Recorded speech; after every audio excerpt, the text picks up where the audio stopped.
Committee and staff, I want to welcome you to this Peace Breakfast celebrating the 70th anniversary of the Presbyterian Peace Fellowship.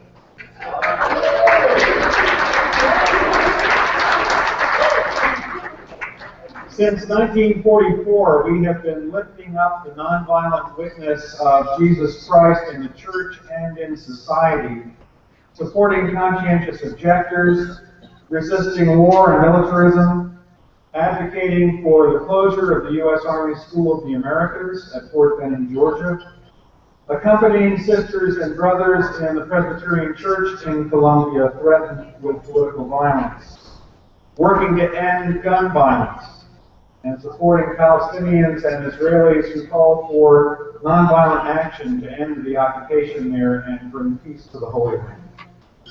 We're so pleased to see you all here. Thank you so much for rising early in the middle of a thunderstorm, taking time to be with us.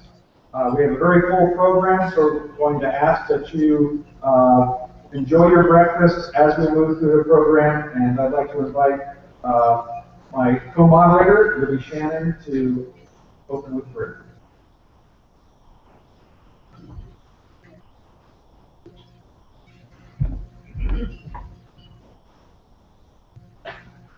Brothers and sisters, good morning. Good morning. Yesterday, I was coming up one of the many escalators in the Polo Center on my way to committee, and I was a little up in my own head, sort of stewing about where I was headed and what I was working on and my frustrations of the day and my joys of the day, and I was stopped dead in my tracks. There was a sound floating down from the floor above me. It was singing. It was our friends from Jewish Voice for Peace and from the Mosaic of Peace Trip and from the IPMN and others who had joined with them to gather for prayer and song before going back into committee.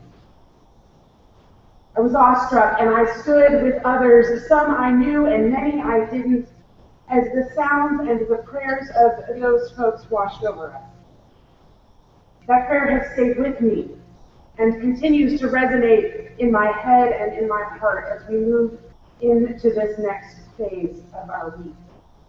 So in that spirit, won't you all join me in a word? God of never-ending peace, we come before you this morning a little tired, a little unsure, a little anxious.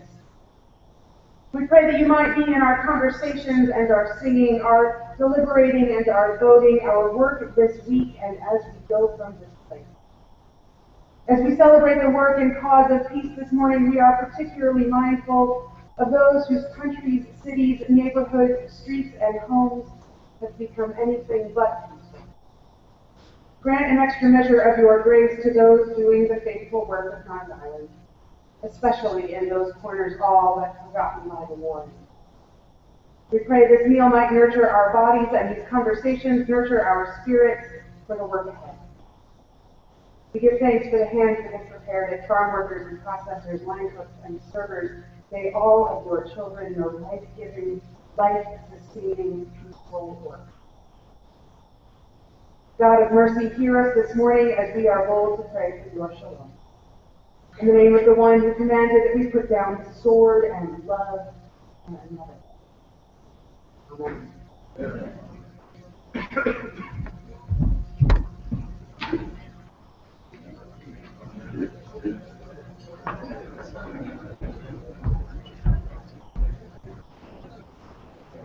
Good morning, friends.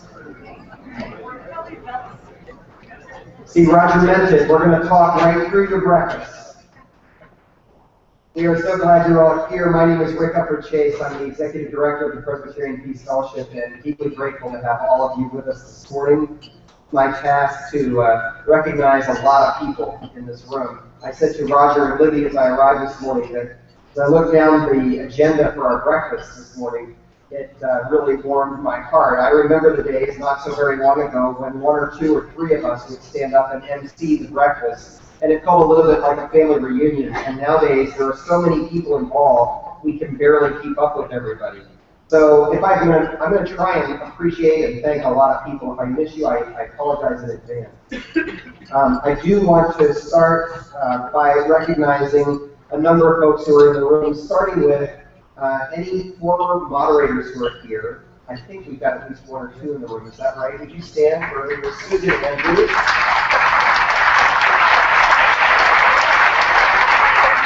Wonderful to have you with us. Thank you very, very much.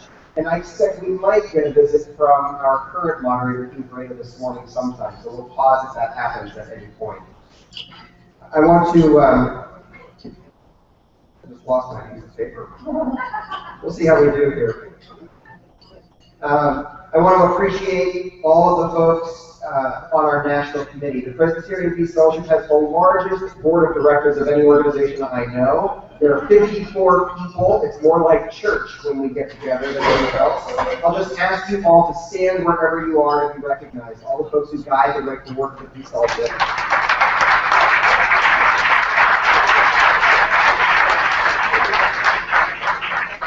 Thank you.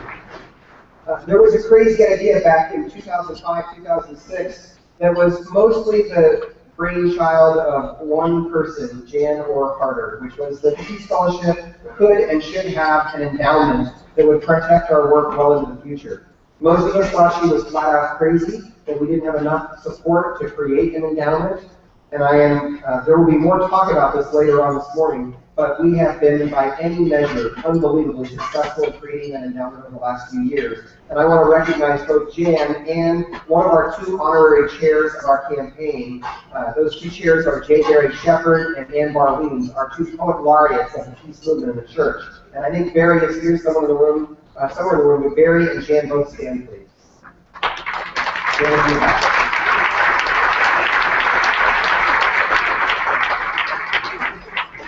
The Presbyterian Peace Fellowship has a small staff who work only part-time. I'm a quarter-time person. We have a couple of us who are quarter-time and a couple are half-time. And the point is actually quite intentional, that we are not looking to have a staff-driven organization.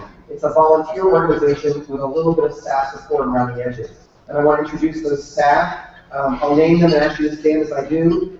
Fritz Goodwine is our Associate Director. He's right here at the head table. Jess Bowen Hunter, who does our Columbia accompaniment work. Jess. Marianne Harwell is in the back, who does all of our administrative work. And I think somewhere in the room is Linda Eastwood, who has given tireless energy for Columbia accompaniment as a staff person until recently.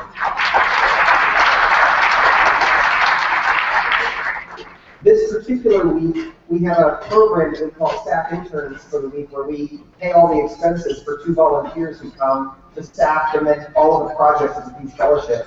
And we have, I think, both of those folks in the room this morning, Colleen and Ashley McFall. Would you both stand where you are? Colleen and Ashley. And this year, we have had a remarkable experience. We received a special grant from a wonderful donor to help pay for half of the trip for as many as 25 people to go to Israel and Palestine in January in order to be able to have an impact on this particular assembly. And I would ask all of the delegation members who are here, and there are many of you, would you please stand for a moment?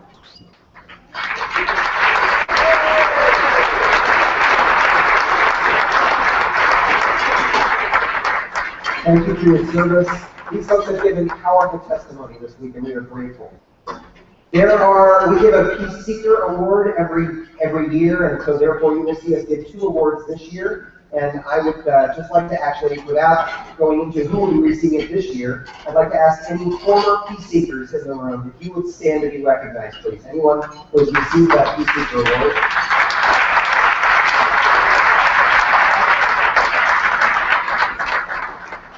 And we have a number of staff from the mission agency. I see Richards in the room, I think Carl Horton, and I'm not sure who else. If you all, wherever you are, if you would stand, please, so we can recognize you. Carl Horton, the community Richard Lilly, thank you so much for being with us. And finally, we do a lot of work that is supported by middle governing body folks, both at the Synod and the Presbyterian level. Would any of you folks please stand? I know we have a bunch of Praise Carol, thank you. Carol, would you please stand for a moment to be recognized in the Synod of the Northeast? Are there any other middle governing body folks who would stand? Shannon from Albany, yeah, we've got a few of you. Thank you very much. Welcome. Great to have all of you with us. So I think I've hit all of the recognitions. I want to say some thank yous. There is a huge amount of work that goes into preparing for this event. And this year, all of that work was coordinated by Reverend Shannon Vance Ocampo, who just stood here. She's the General Presbyter from Albany Presbyterian. And Shannon headed all of the teams that coordinated all of the work this week, including the breakfast. Shannon, if you would stand to be recognized.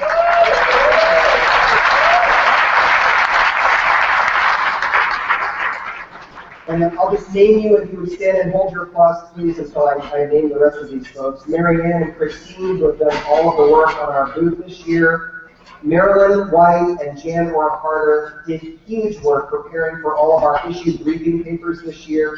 Jessie White is somewhere in the room, and she coordinated all of the support from all of the delegation members.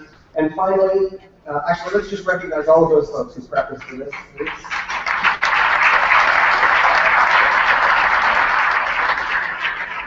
And finally, one last person I want to mention with thanks is last September, we had this crazy idea that the Peace Fellowship needs to grow and extend its witness and be deepening its work, but we don't want to build a staff to do it. And so we thought, well, let's see if we can name 7 peace communities in honor of our 70th anniversary this year. And we will name those communities and then give them grants, small grants of $500 a month, throughout the year, starting in July of this year for next year, to support their work and ask them to deepen our peacemaking work and to have an impact on the Presbyterian Church. And there is a crew of about 7 people, 5 or 6 young adults and a couple of the old-timers, who did huge work creating a request for proposals, sorting through almost 40 applications, and then making very, very challenging decisions about 7 that would be our first 7 Community Award winners. Abby will talk about that later, but Abby Hynek headed up that committee, and I would ask Abby to stand, and then the rest of that committee who worked with her, please, to be recognized.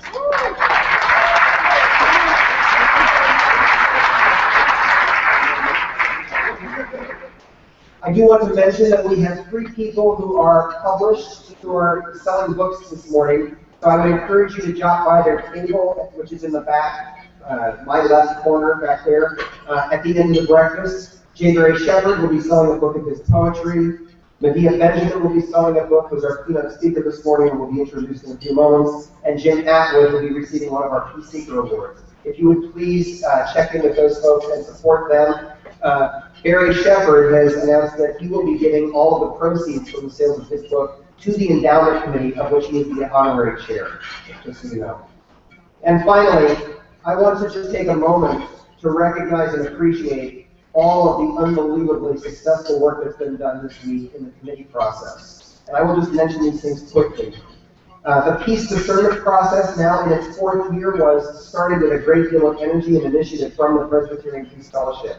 It passed handily again in the committee this year. And what happens next is 5 affirmations will be sent to every presbytery in the country, with the request that each presbytery talk about how they feel about those affirmations.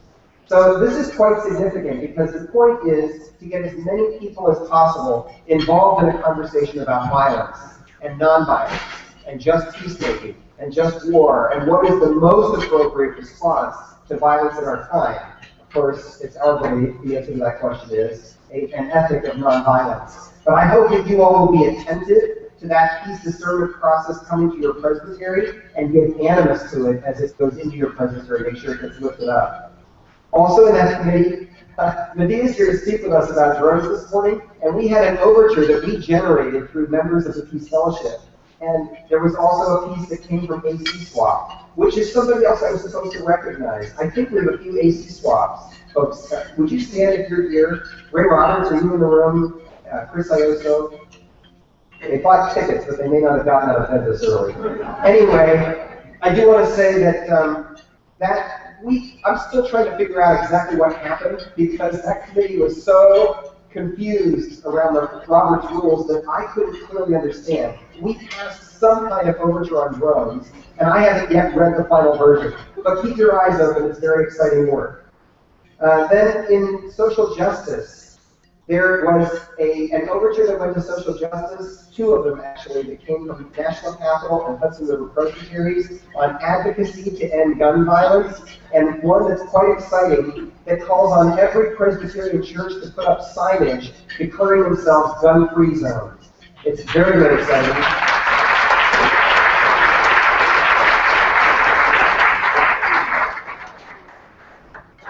Is Rhonda Cruzy in the house? Rhonda would stand. Rhonda shepherded that particular overture, and it is a huge work on that. 61 to 5 in committee. Pretty exciting. There's a death penalty moratorium. It came from an 18-year-old Yad who came from the Greater Atlanta Presbytery, did a beautiful job in front of the committee, and they passed it almost unanimously. A call for a moratorium on the death penalty coming out of that committee. And there was also a significant majority who voted in favor of never investing as a church in for-profit prisons, and that passed in that committee as well. Almost done. The interreligious stance document passed handily in this committee after being studied. This is a document that gives us all the tools we need to do grassroots work with Muslims and Jews and Sikhs and Buddhists and people of all faith traditions in our local communities. I commend it to you. It's a fabulous document. And finally, the divestment overture passed 45 to 20 in favor of recommending that we divest from 3 specific companies that are benefiting from or doing business in a way that supports the occupation of Palestine by the state of Israel. I want to lift that up and celebrate it in a cautious and careful way. And that is that it's our recognition that many of us in this room even have been divided about how to handle this. Some of us have spoken on both sides, and while there are many of us who celebrate this decision, there are many others for whom it's very, very troubling, and I would ask us to offer pastoral response to one another in the midst of this week.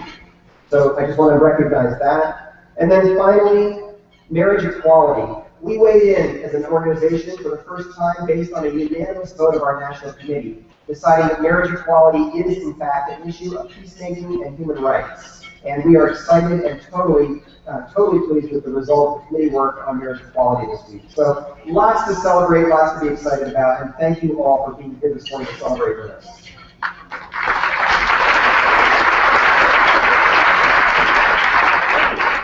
I missed one, fumbling my notes. Is Paul Palmer in the room? Paul, did you make it? Paul, would you just stand for a moment? I have not even met Paul yet, but I understand, Paul, that you were the director of the Presbyterian Peace Fellowship in the early 1960s. Is that true? A round of applause, please, for Paul Palmer.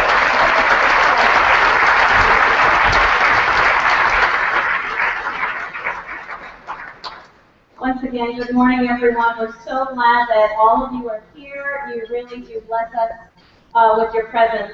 There is one other group of people who are right now walking around the room, those who are serving our meals. If you all could just pause for just one moment, we want to all rise and thank you for all of your work and your service, what you do in the city of Detroit. We are so glad to be here with you.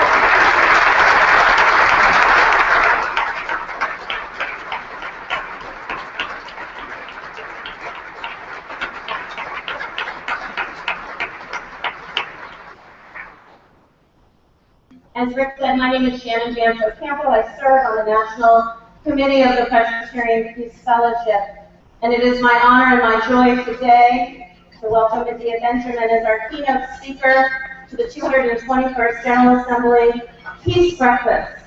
Welcome, Medea.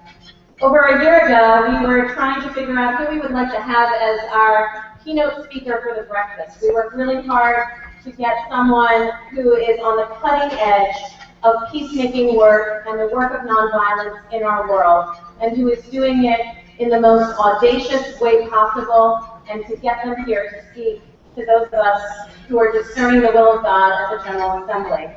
Some of us went out and listened to some speakers, and because I live here in New York City, Medea was speaking at the Brecht Forum about a year ago in New York City with Father Roy Bourgeois, founder of SOA Watch, which is another organization PPF has had a long time engagement with. And I went to New York City to hear Medea and Father Roy, and I sat in the back of the room mesmerized by both of them. And I walked out of the Brecht Forum, and once I got a signal again on my cell phone getting out of the building, I called other members of our team organizing our Witness to General Assembly, and I said, let's book Medea. Medea is the one. I know many of us here today are wearing pink in honor of Medea and in honor of Code Pink.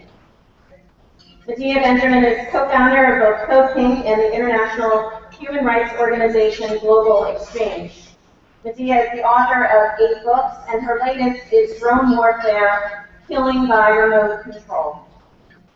And she has been campaigning to stop the use of killer drones. Her direct questioning of President Obama during his 2013 foreign policy address, as well as her recent trips to both Pakistan and Yemen, helped to shine a light on the innocent people who are being killed by U.S. drone strikes.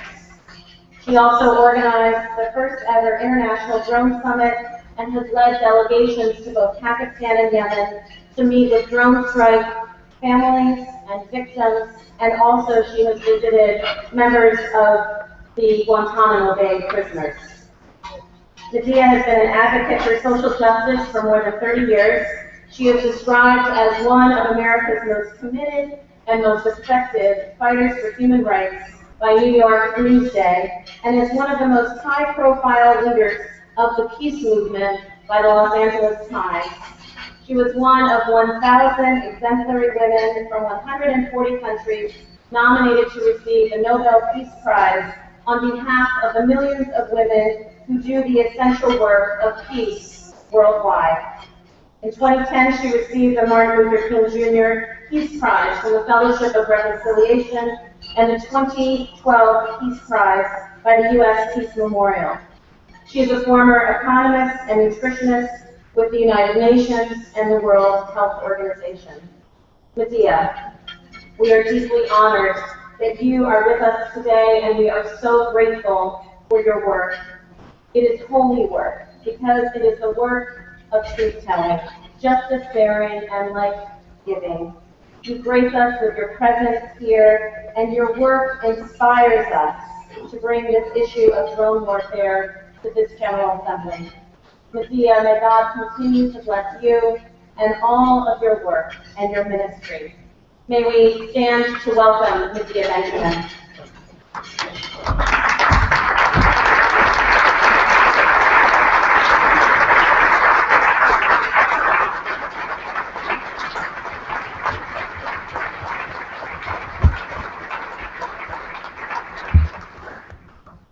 Thank you so much, Shannon, for that beautiful introduction and for the great honor of being invited to speak here by the Peace Fellowship. I'm going to talk about drones today, and I am showing some slides, but I know that a number of you are facing the other way. Don't worry about it. You don't have to look at these. It's sort of just a backdrop. And I want to preface my talk saying that drones are just the latest technology of killing. If it weren't drones, it would be something else. And this is part of a much, much larger problem that we have of a military-industrial, you want to add congressional security, all kinds of new things, complex, that is keeping us in this perpetual state of war. And as we see what's happening in Iraq right now, and the calls for going to war again in a place that we helped to tear apart 12 years ago, it is really a time for us to reflect on what we have become as a country, the violence that we have helped to perpetuate around the world, and what we can do about it to stop both of these parties, the Democrats and the Republicans, from having the fallback position constantly. We don't know what to do, let's go to war. We don't know what to do, let's call in our latest technology. And we see right now a call for using drones in Iraq. as if the latest technology is somehow going to bring peace to a region that we have helped to destabilize so profoundly. Some of you know a lot about drones, and some of you don't. So I'm going to go quickly through some of this background material, recognizing that drones come in all sizes and shapes. There are tiny little drones that look like hummingbirds. They mimic nature. They can look like wasps or bees. These are for gathering intelligence. There are many companies. In fact, every one of the major military companies are now involved in the making of some kind of drone. I'm not talking today about the drones that may one day deliver your packages from Amazon or deliver tacos to your doorstep, somehow keeping them hot. I'm talking about, and I'm not talking about drones that might be used for positive humanitarian concerns or tracking endangered species or putting out forest fires or all kinds of things that drones might be able to do. I'm talking about the drones that are equipped with Hellfire missiles that are killing people. And let's just think for a moment the technology that is behind this, which is people sitting here in the United States, right here, in the comfort of Air Force bases with air-conditioned rooms, with ergonomic chairs, sitting looking at something thousands of miles away and deciding whether to press a button to kill somebody or not. Let's think about a president who gathers people together once a week on Tuesdays to come up with a kill list, to decide who lives and who dies, playing the role of prosecutor, judge, jury, and executioner. Let's think about a Republican president, George Bush, who started this, and a Democratic president, Barack Obama, who took it up with such zeal that he decided, instead of putting people in Guantanamo, a prison that he pledged to close, it would be easier to just kill them. We have no idea how many people have been killed with our drones because this is a secret program. We live in a democracy, yet we don't know what our government is doing. We don't know what the CIA, a non-military agency, is doing with its own fleet of drones. We don't know what the most secretive agency of the military, the Joint Special Operations Command, is doing with its fleet of drones. In fact, when groups like the Center for Constitutional Rights and the ACLU have taken them to court to say, we want to know what's being done in our name, the government's response was, drone program? What drone program? This is a democracy where we can't even see the legal documents that are the underpinnings of what many of us consider a totally illegal program. People ask me where we have used the drones. Well, in places that we have been in all-out wars like Iraq and Afghanistan, but also places that we have never declared war like Libya, Pakistan, Yemen, Somalia, the Philippines, Mali, and as I said, we might be using them very soon in Iraq as well. And drone bases are now dotting the Middle East. In fact, if you look at the Middle East, you'll find we have drone bases in places like Kuwait, Qatar, the Emirates, Saudi Arabia, which is one that I think we should be very concerned about. If any of you remember why Osama bin Laden, one of the reasons he said he hated the United States is we had bases in the Holy Land, in Mecca and Medina. One thing George Bush did was quietly close those bases.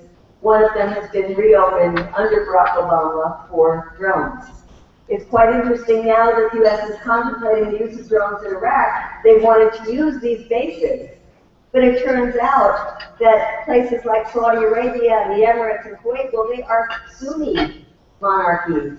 And they are actually supporting the government that we are trying to, they are supporting the rebels in Iraq, not the Maliki government. So they don't want us to use their bases in this case. But the U.S. has dotted the Middle East with these bases, North Africa as well. and into areas around the Pacific, like off the coast of Australia, giving you a sense of the many places that our military may be contemplating using these drones in the future. One thing we do know is that thousands of people have been killed by these drones, many of them innocent people, and only 2% can be identified as high-level Al-Qaeda operatives. The rest of them, either low-level people or innocent people. Many hundreds of innocent people, including hundreds of children. We know that in the case of Pakistan, not because our government tells us, but because of reporters who have tried to piece together this information, that there have been between 2,500 and 3,500 people killed in Pakistan, a country that we are not formally at war with, and that many of these people are innocent people who have absolutely nothing to do with the Taliban, nothing to do with Al-Qaeda. It's important to see some of their faces, to hear their stories, as we did when we went to Pakistan, hearing about the case of this 68-year-old woman, Manama Bibi, who was out in the field picking okra with her grandchildren, when suddenly from the sky comes these drones raining down their Hellfire missiles, obliterating her, sending 9 of her grandchildren into the hospital. The grandchildren who to this day live in fear of going outside because they're afraid they'll be hit by a drone. Or Kareem Khan, a journalist, who got a call in the middle of the night saying that his home had been hit, that his son and his brother had been killed. Both of them school teachers in the local school who went back to the local community because the Taliban were active there and wanted to teach the children that education was more powerful than weapons. And Kareem Khan said to us, imagine the lesson that those hundreds of children learned the night that their beloved teachers were killed by a drone. Or this 15-year-old Tariq Aziz, killed by a drone. And it's not just the killing of the drones, it's the terrorizing of entire communities. Because one thing you need to know about this technology, and this distinguishes it from fighter jets, is that the drone doesn't just come in, drop its payload, and leave. The drone stays in the area. The drone hovers overhead, watching what's going on in the village, watching what's happening in the family. The entire community is terrorized by the drones. People are afraid to send their children to school because schools have been hit. They're afraid to go to the community activities like a gathering like this. They're afraid to go to weddings. They're afraid to go to funerals because all of these have been hit. And so when somebody says, well, these drones are very precise, ask them how they can be precise when it's a form of collective punishment. Because everybody in that community thinks the drone is going to hit them or hit their children. They said it's like having a bee in your head that is following you all around, day in and day out. And you never know who it's going to hit, when it's going to hit, but you know that somebody is going to be killed. The drones have not done away with the Taliban in Pakistan, but the U.S. stopped using the drones as of December of last year in Pakistan, and there has been a lull until last week. Some speculate that the lull was because it was part of the negotiations for Bo Bergdahl, the sergeant who was captured and recently swapped for 5 Taliban who were in Guantanamo, and that during those negotiations the U.S. said we will not be using the drones. Others said that it was because the government of Pakistan demanded that while peace talks were going on, they should not use the drones. For whatever reason, there was a lull. But that has started up again with the 2 drone strikes that happened last week. Certainly, it is not because the Taliban have been eliminated. In fact, their numbers have only grown. And we see the switch now to another place in the world, Yemen, where the drones have been targeting a group called Al-Qaeda in the Arabian Peninsula. Yemen, a very old, traditional society, many of the people part of tribal cultures. One man we met, Mohammed Al-Gawi, he said his brother was out driving a taxi one afternoon picked up some strangers, as one does when one drives a taxi, and a half hour later, his car was blown up by a Hellfire missile. He brought to us his brother's children, who would never know their father again, and he was angry. You might see it in his face here, an angry man. And he said he's part of a very large tribe. He said, in my tribal culture, if you commit a terrible mistake or a terrible crime, you have to do something to atone for it. You have to acknowledge what you did, you have to apologize to the family, and you have to compensate the family for that loss. He said they have had no acknowledgement from the United States, of course no apology, and of course no offer of compensation. He said, could it be that my tribal culture is more evolved when it comes to justice than the United States of America? He also said that his large tribe is waiting a couple more months, and if they don't hear a response, they too will probably join the armed movement. I was in the home of a woman whose 3 brothers had actually joined Al-Qaeda, and whose 3 brothers, 17, 19, and 20 years old, were killed in a U.S. drone strike. When she told us the story, we realized that her brothers had nothing to do with trying to hurt people in the United States. Her brothers got involved because they were against their own government and the abuses of their own government. And this young woman said to us, they didn't even know what the United States was. They were stupid, my brothers.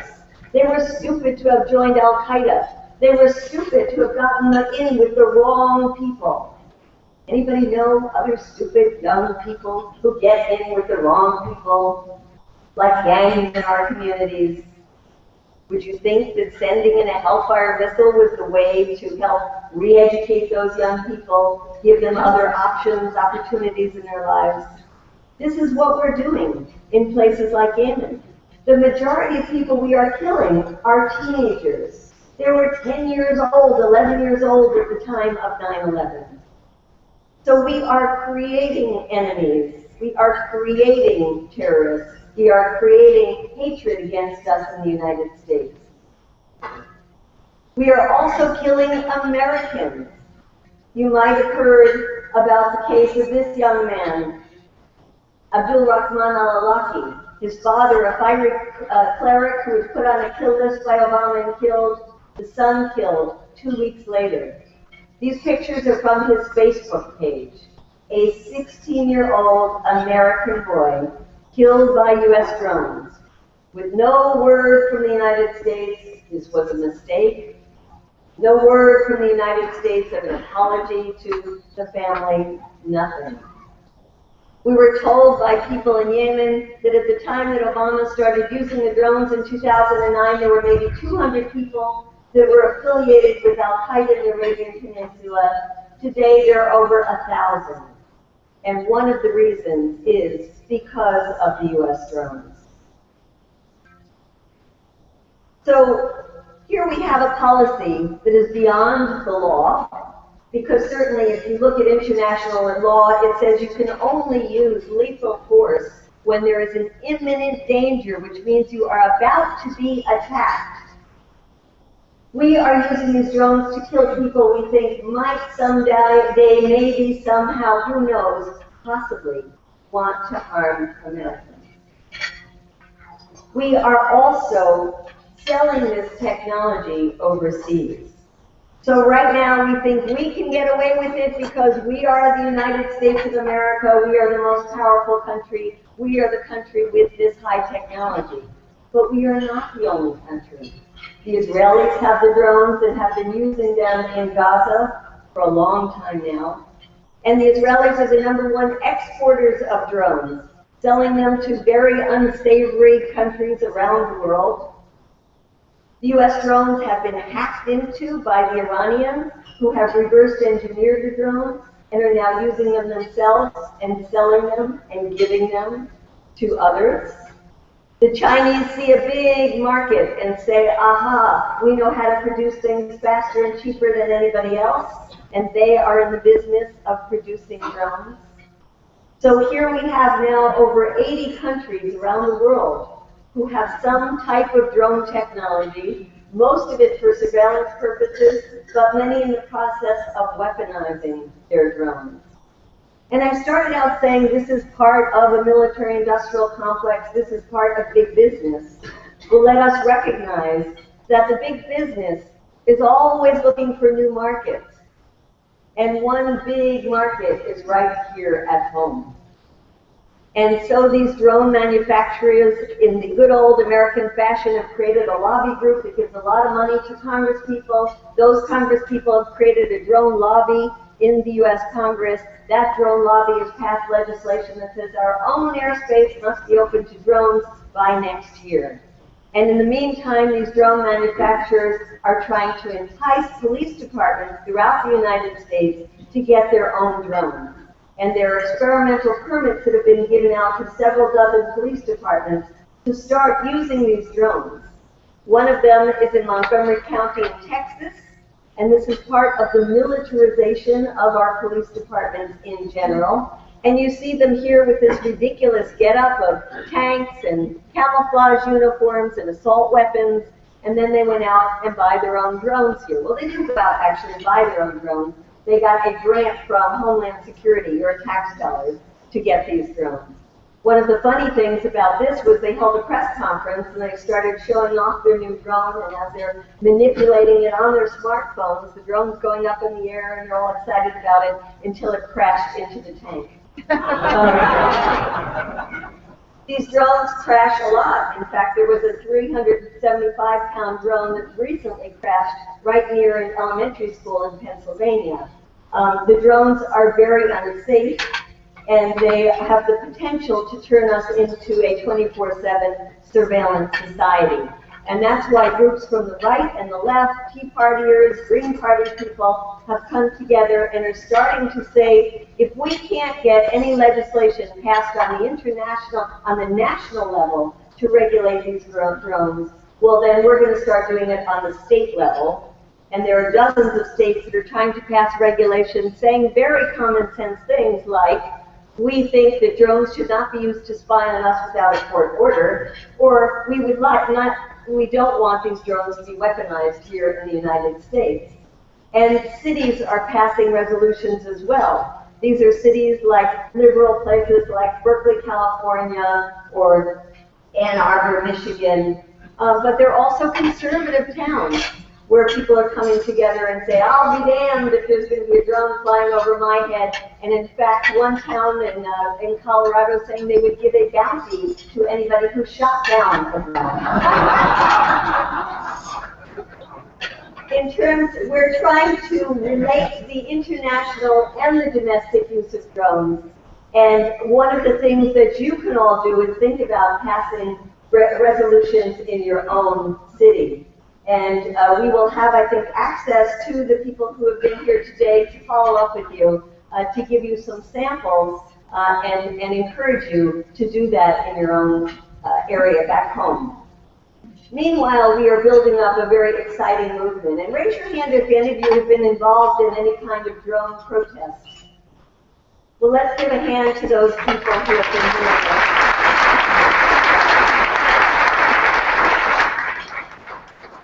We are building up a very exciting movement. Some of it is being outside on a weekly basis in front of the White House, going to the bases where the drones are being operated and doing die-ins there, doing sit-ins there, waves of arrests, called Gandhian waves of arrests.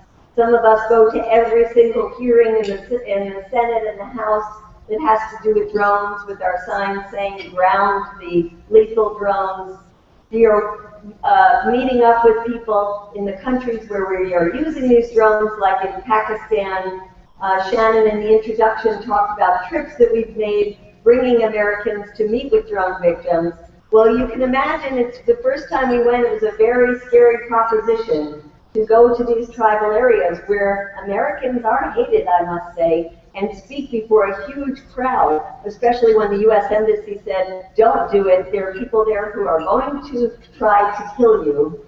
And our group went anyway and had an amazing experience being out on the streets in Pakistan, being out addressing these huge crowds, and finding that we went out there and when we said to people that we do not believe in our government's policies, we do not think that anybody should be killed with a drone without the right to a judicial process, and that we think that their children are as precious as our children, and we apologize on behalf of peace-loving Americans. You can't imagine the kind of roar that we get from the crowd. And the roar, we tried to understand what they were saying, and they were saying, we want peace, thank you, thank you. This is the way we win hearts and minds, not through drone killing.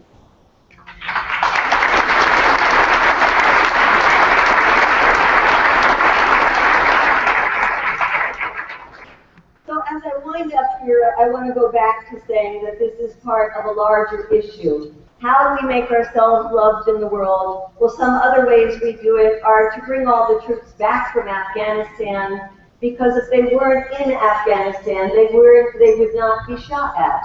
If they weren't in Afghanistan, we wouldn't have people in Pakistan trying to go into Afghanistan to kill Americans. Bring them home. The other thing is the 800 plus military bases we have all over the world, many in places where people have been fighting for decades now to close those bases. We must reduce our military footprint around the world. That is one way to make ourselves safer. Another is to stop supporting repressive regimes. And in this picture is the devastation that the Israeli government brought on the people of Gaza during what they called Operation Cast Lead, destroying homes, schools, hospitals, and people's lives and people's futures.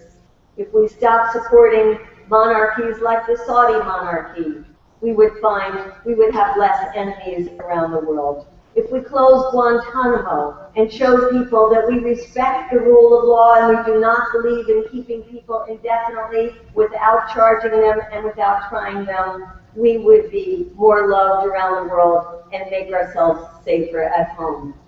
If we beefed up the diplomacy wing of the U.S. government, instead of turning the State Department into a branch of the Pentagon, we would indeed be more loved around the world. We would indeed be finding ourselves able to hold our head up high as Americans and say that our government can be an honest broker to try to bring peace to the region. And I want to also say two more things before I close.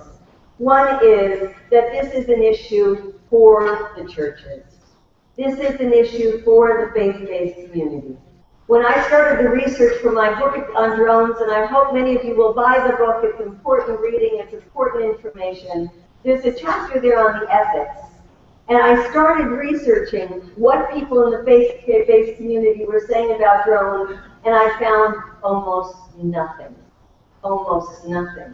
I could not believe that the faith-based community would not be the first to speak out and say, how can we put our soldiers in the comfort of an Air Force base in the United States away from harm and bring harm to innocent people overseas because we want to keep our people safe? How could we not be talking about the ethics of remote-controlled killing? Well, now the churches are starting to talk about it. Now we see the overture here in the Presbyterian Church, which is so important for you all to discuss and to bring back to your churches. Now we see people like Martin Luther King III, who recently was giving a lecture and said, I can't believe what the Obama administration is doing about drones, and that more people in the faith community are not standing up to this immoral policy, that if my father were alive, that's what he would be talking about today. He would be saying, ground the killer drones. And so we need to build up this issue in the faith-based community because it's got to be trickling up. And it is starting to trickle up. When I looked at the polls a year and a half ago, they said that 83% of Americans thought it was just fine to kill terrorist suspects, meaning somebody who's never been convicted of anything, with drones. That has dropped about 25 percentage points in the last year. That's a positive thing. We have to make that keep dropping until the majority of people understand that this is not the right way to act in the world. And I want to end by calling to mind this young woman who I met in Yemen. She's a journalist. She's 25 years old. And she had the audacity to write in the newspaper that she thought these extremists were ruining her country and that they should have nothing to do with politics and there should be a separation between religion and state. And for that, she was called blasphemous, and the Al-Qaeda put a fatwa on her and said that she should be killed. She went into hiding for a year. A year later, she thought it was safe enough to come out. And when we met her, I said, "You must hate Al-Qaeda, and you must be in favor of the drones, aren't you?" And she laughed and she said, "Of course I hate Al-Qaeda. I think they're a bunch of thugs. I think they're a bunch of bloodthirsty killers. But I also hate the drones." She said, "When you kill somebody by a drone, you turn them into a martyr. When you kill somebody by a drone, you recruit more people to their cause. But when you pick them up and you capture them and you give them a trial and you find them guilty and you have them rot in jail for the rest of their lives, then you show what they are, which are criminals." She said, "In my vision of the future of Yemen," and she, along with many young people, are working hard to build a democratic Yemen. She said, "In my future vision of Yemen, there are no drones in that future. In my future vision, there is a strong rule of law, a strong court system, prisons that can't be broken into where people remain in the prison if they are convicted of heinous crimes." And she said, "I would like to the United States to help us build the rule of law, not violate international law, not kill people without any charges." She said, "Go home and tell people we must together work to ground the killer drones and build a world that loves, depends on, and nurtures the rule of law." Thank you.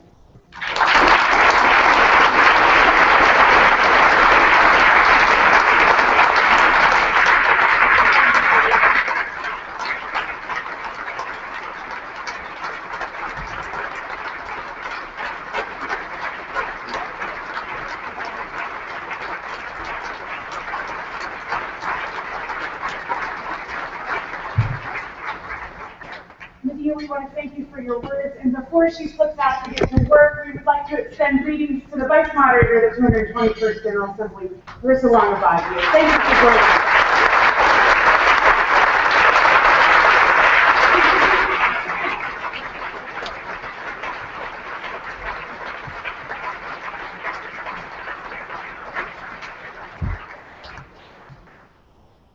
To present the 2013 Peace Seeker Award, I invite National Committee Member Melinda Thompson.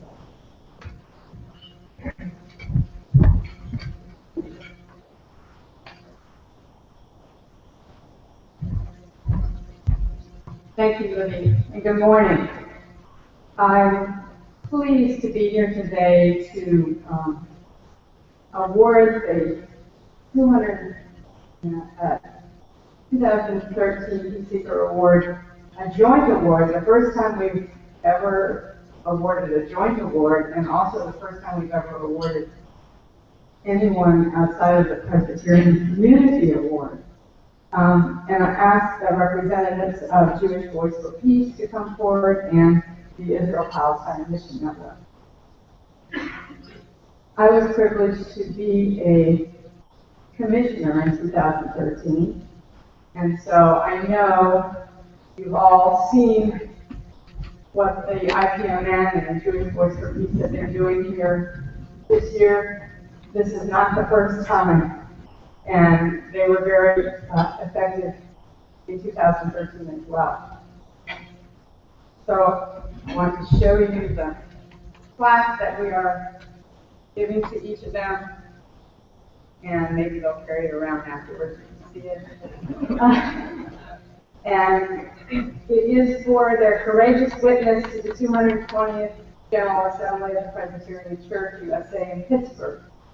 Jewish Voice for Peace carries forth the faithful witness of the biblical prophets by seeking an end to the occupation of Palestine, and provides leadership in the bold effort to hold the state of Israel, Jewish and Christian communities, and the U.S. government accountable to the fundamental justice values of those faiths and nations. The Israel-Palestine Mission Network has worked without ceasing, showing energy, intelligence, imagination, and love as they have listened to the voice of Christians, Muslims, and Jews in Palestine and Israel who cry out for an end to the occupation and for the establishment of the things that make for peace. This Joint Interfaith Award recognizes and thanks all those in the Jewish and Presbyterian communities who see the injustice of the Israeli occupation of Palestine and who have the courage to stand up against powerful forces of prejudice and violence. And this is a plaque signed by our co-moderator, a certificate that will also go with the plaque. Oh, no.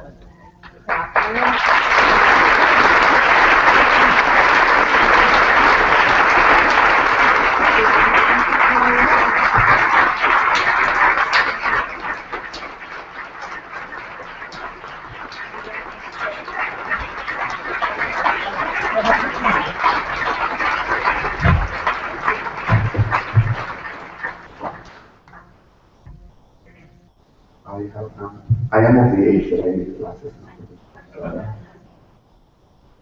I'm honored and privileged to be here, not as myself, but representing Jewish Voice for Peace, our 35 chapters across the country, and over 135,000 people that join us and are ready to take action for peace and justice all over the country. We come together because we are saddened by what we see in Israel and Palestine. We are saddened by the home demolitions, by the uprooting of trees, by the segregation, by the stealing of land. We are saddened by these things not because we think that because we are trying to figure out that we're taking part in one way or the other, but rather because we believe that the Israeli occupation, as it is, actually robs both Israelis and Palestinians of what they need most. They rob Palestinians of their dignity and of their physical livelihood. They make Palestinians physically slaves to the occupation, whereas they rob Israelis of their human dignity and make Israelis be the occupiers, which is not a good place to be either. We believe that no one in this room wants that to happen, and I don't believe that there's anybody in this room that actually would be happy to see a home demolished, a tree uprooted. So that's not what we are discussing, and that's not, I think, the point of contention either in this church or outside of this church. I think that the point is what to do about that. What do you do about that? And what we are inspired by our own tradition, which we share with you. The Bible teaches us, tzedek, tirdof. Justice, you should pursue. The sages ask, why do you repeat the word justice twice? The Bible is very economical. You don't repeat words if you do not need them. The reason that they explain is that you should pursue justice, but you should do it in a way that is just. You should pursue peace, but you should pursue it in a way that is peaceful. And that's what we are asking from everyone to do. I'm honored to be a student of Rabbi Lynn Gottlieb, who is in our rabbinical council, who wrote the book of the Torah of Non-Violence. And I'm not going to tell you everything that she has in the book because we spend too much time, but I want to simplify it and make it short for the things that we are thinking about today. And she says simply, profiting from injustice is not kosher. Thank you. Now, I don't want this to be necessarily an issue of divestment versus investment, and I'm going to close with this. I actually want us to think, if possible, about what is the meaning of ethical investment. I'm really, really honored and excited by the fact that the church is choosing both ways, that the church is figuring out how to invest ethically, which involves figuring out where to invest its money, but also where to withdraw its money. And both are good things to do. They come together, and both are. This is what I heard in committee. I actually have been privileged to come to a number of general assemblies,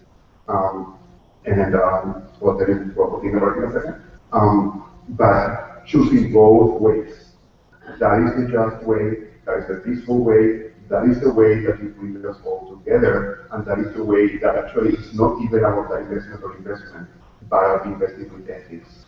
One last item is, having come to a number of general assemblies, I want you all to feel really very proud of your own process. However the decision of the vote happens today or next year, or 2 years from now, or in the future, as a non-Presbyterian, I just want to say that the fact that you have such an open and transparent process, and that you invite people from the outside, people like me, to speak out, and that they're willing to hear and that they're willing to discern. I do not know any other organization, at least not in the Jewish community, that will do this. This is not a disparagement of my own community. We have other ways of conducting or making our decisions. But I am learning every time that I come to a general assembly. I'm learning about how you do your business and how you listen to each other and learn to each other. And just for that, I'm very grateful.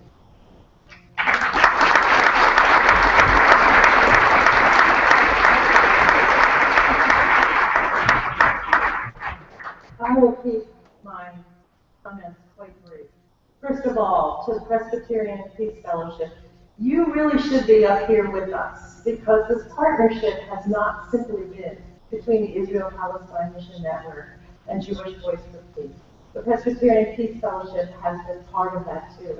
And actually, thank you for noting that all of those singers and prayers are a public witness, not just to our call for just peace for Palestinians and Israelis, but it is an interfaith witness to the spirituality that we share among faith traditions and the call to publicly demonstrate that partnership.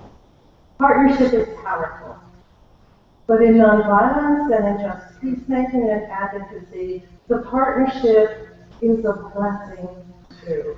We could not do what we do here at the General Assembly without the growing energy that comes from reaching hands across traditions, valuing what we share, respecting and loving our differences, and struggling in that diversity to find a way to be faithful to who we are while we lift up and encourage other faith traditions to be true to who they are too.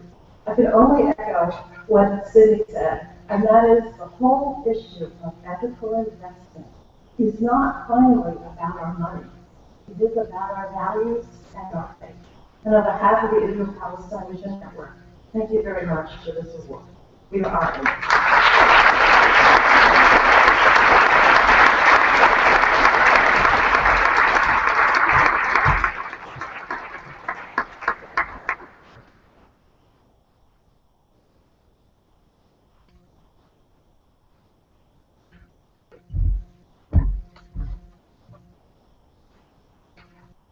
Good morning, friends. I worshiped with Jim Atwood at Western Presbyterian Church in D.C. I protested with Jim Atwood in front of Real Code Guns in Washington, D.C. And I've read Jim Atwood's book, America and Its Guns, a Theological Expose. You can read it too. It's for sale at the back table, and Jim will be back there at the end of our program. Today, I'm honored to present Jim the 2014 Peace Seeker Award. Jim?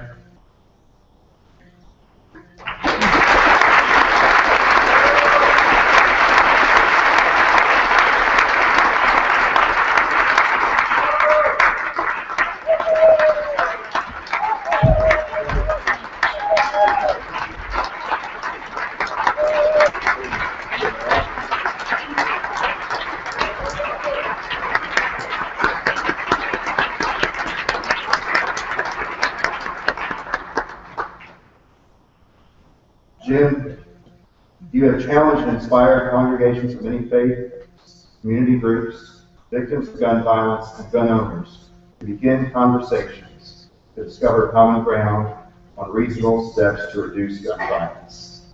For over 30 years, you have brought to bear the heart of a pastor, voice of a prophet, and the skills of citizen advocate to help both church and society see the ongoing tragedy of gun violence as an affront to God, conscience, faith, and human community. Together with all who refuse to accept gun tragedies as inevitable, Peace Fellowship thanks you and honors your ministry, witness, and vision. This is the certificate that is also signed by Reverend Chase and our executive director and our two co-moderators, Roger Powers and Elizabeth Shannon. Thanks, Jim. Thanks for your witness.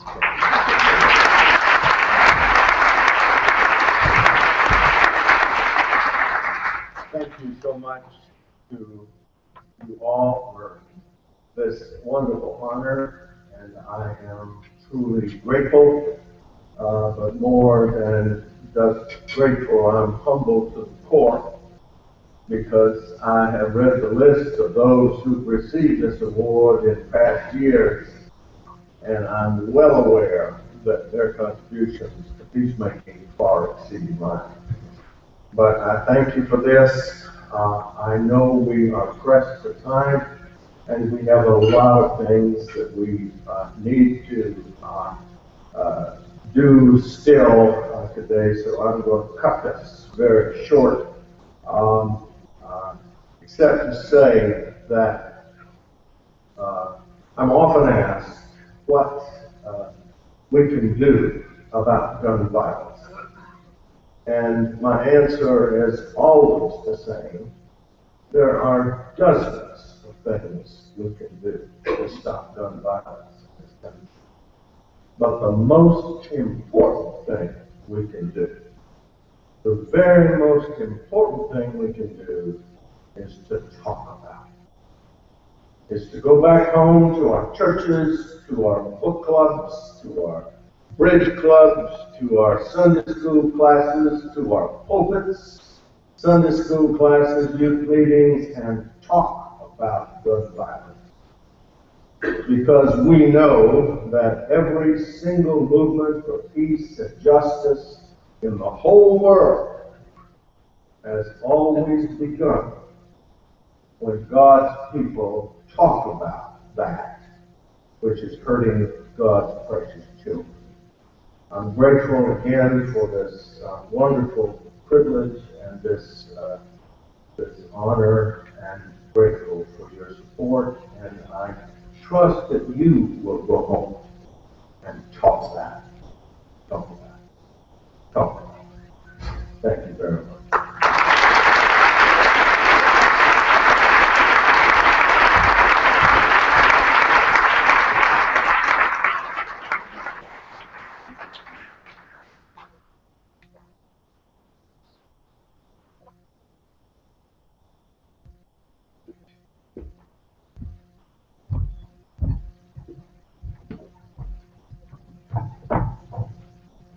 Six years ago, I got ambushed with a Peace Seeker Award.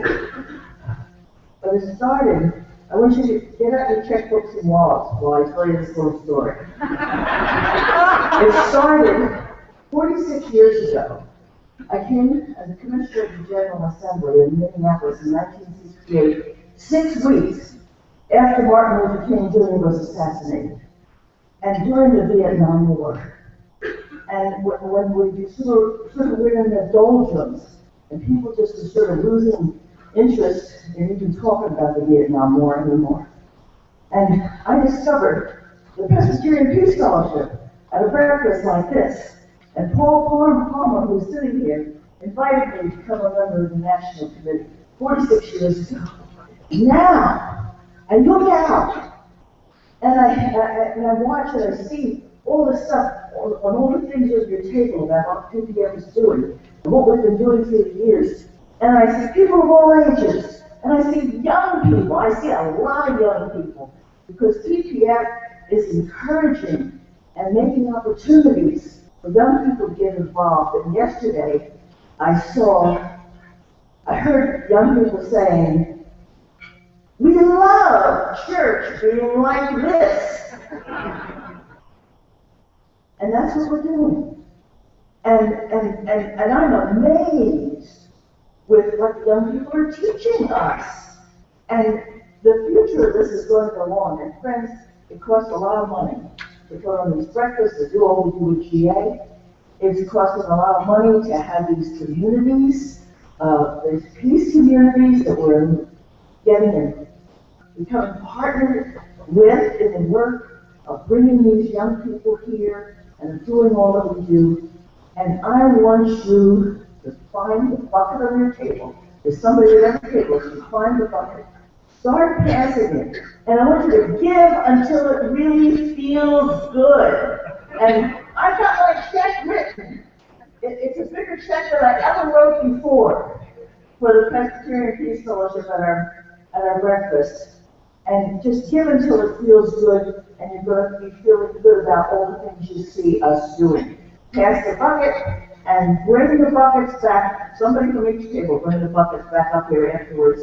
Thank you very much, and make you feel real good with your giving.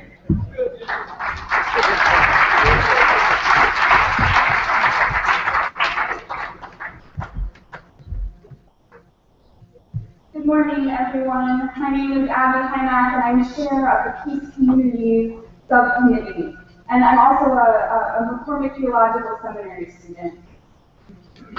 At the National Committee meeting last September, we all voted to begin a brand new initiative for PPF, one that encourages us to build new partnerships and relationships, stretches us to rethink Christian community in the church, and strengthens our witness to the gospel of Jesus Christ. We decided to fund up to 7 grants of $500 a month for 1 year to intentional communities devoted to the work of peace and justice, grounded in faith, and willing to partner in our mission within and beyond the Peace USA. After months of conference calls with our team and receiving amazing applications, we're thrilled to announce our 7 new peace communities, which you can find a list of them on your table in the blue sheets. I encourage you to read about these communities, pray with them, and follow us throughout the year as we share stories and learn from the truly inspiring Christ-driven work we do. Take Hands and Feet of Asheville, for instance. They're an intentional community of young adults doing a service year within their local community and reflecting theologically. What if more Presbyterian churches mentored young adults through service and intentional community for the future of the church? Take Mercy Junction, an intentional faith community that meets in a Presbyterian church. They have a community garden, work on poverty-related issues such as living wage and fair housing and other related peace and justice issues. What is advocating for the rights of marginalized groups? What's our priority as a Presbyterian church? An underground seminary, theological education, and an intentional community supported by a Presbyterian church, training leaders for reconciliation amidst the imperialization of the U.S. Wow! What if more seminaries trained future leaders more on how the world could be than what it's always been? Our 7 peace communities range from traditional Catholic workers who live in intentional communities to communities, a group of people that live nearby regularly. We're really building a network, hopefully a supportive and inspiring network with diverse communities, all so that all of we can learn together and build relationships to help provide our witness to the gospel. So please join with us in prayer as we venture into this new and exciting journey with God's help. Thank you.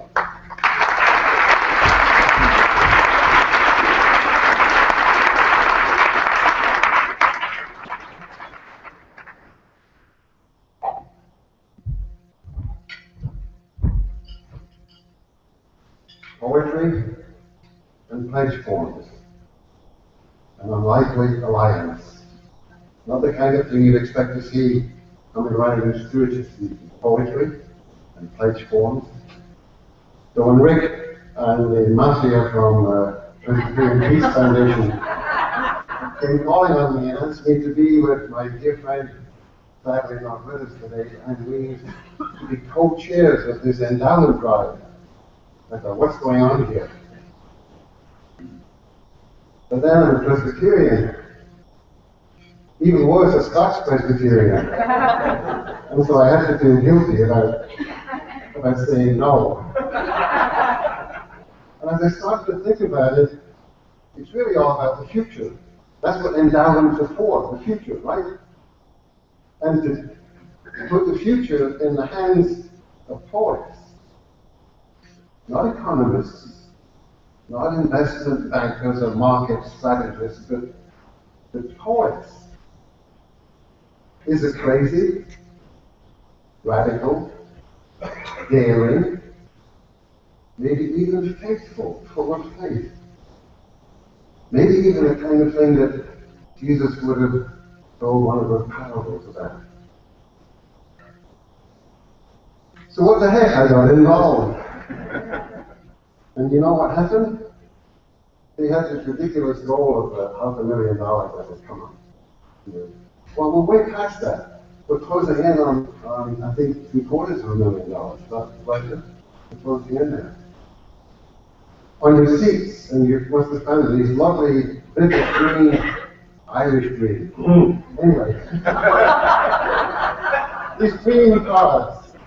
And on the cards is a wonderful poem by poetry and pledge cards. Remember the beginning? Here it is. There's a poem of mine there that I wrote for the 70th birthday of the Peace Fellowship. There's a poem there that I was going to read, but time is short, and so I want you to know that at 2 o'clock today at the booth, the Peace Fellowship booth, I'm doing a poetry reading, Poetry of War and Peace. And this will be one of the poems I'll read to you then. So show up. And I'll even sign it for you, and then it'll be extremely valuable.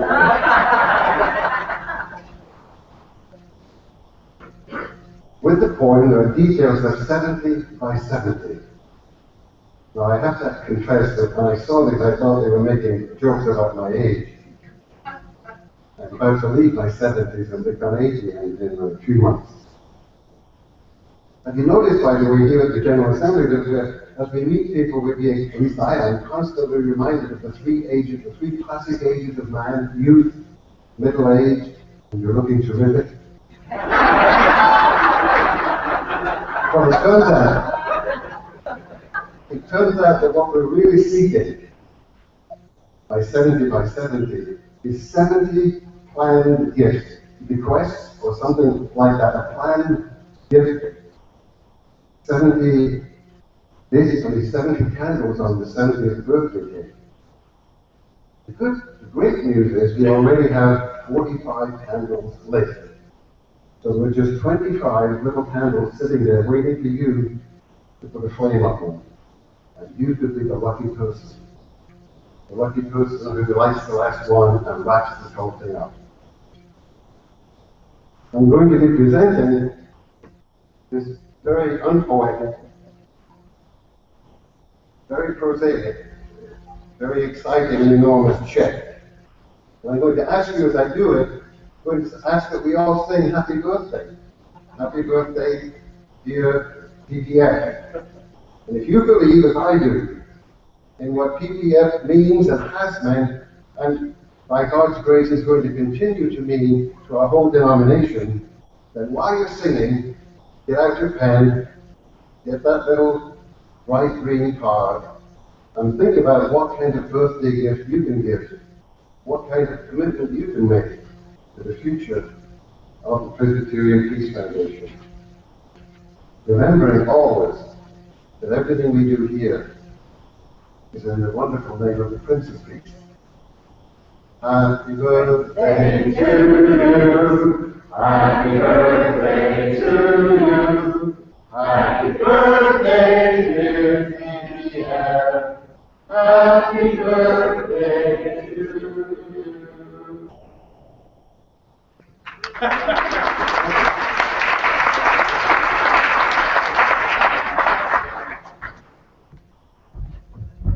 We have an important few days ahead, and There's a lot of important work to do. And we're so thankful for your presence here and hope that all of your work is a blessing over the next few days.